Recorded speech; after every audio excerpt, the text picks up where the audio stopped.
بسم الله الرحمن الرحيم. maanta tababarka aan qaadanayno waa tababar ku saabsan productiga ay soo saarto shirkadeena TIENS.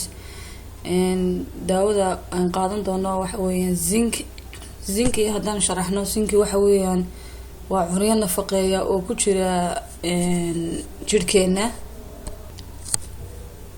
oo haddii uu jidhkeena uu waayo oo ku dhici karto inuu xanuuno badan uu jidhkeenu uu ku dhaco.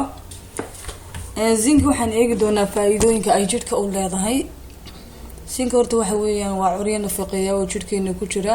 zinc faa'iidada ay leedahay waxa weeyaan qanjirka loo yaqaan prostate glandka ayaabay daweysaa, waxay kor u qaadaa difaaca jidhka, waxay soo kale kor u qaadaa aragtida indhaha, waxay kor u qaadaa ama qofka ay ka ilaalisaa inuu qabowga ama hargabka si yar fudud ugu dhaco qofka.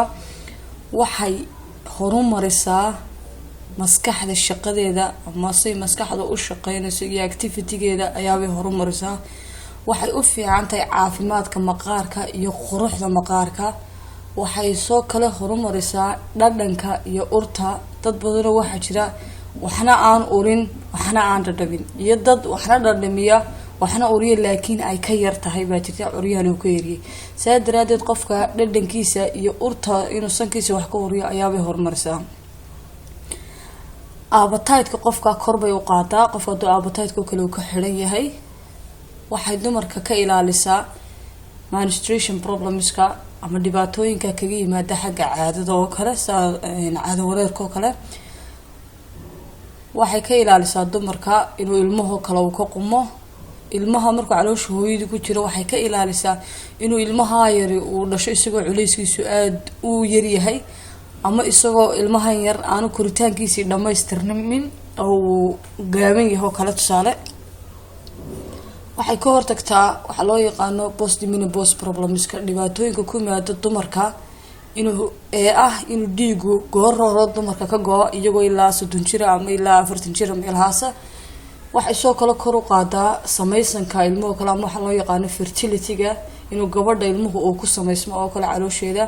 waxaanay aad ugu fiican tahay oo ay la dagaalantaa daawada zinc loo yaqaana kansarka xanuunka la yiraahdo.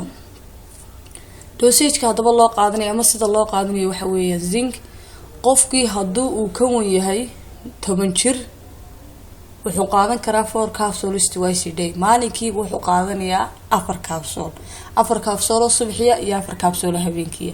haddii uu qofku uu 10 jir ka yar yahay uu ilmo yar 10 jir ka yar uu yahayna zinc wuxuu ka qaadan karaa 2 xabo subaxiya iyo 2 xabo habeenkii ayaabo zinc ayuu ka qaadan karaa. saadarkaysan 2 jeer buu markaa maalintii uu qaadanayaa.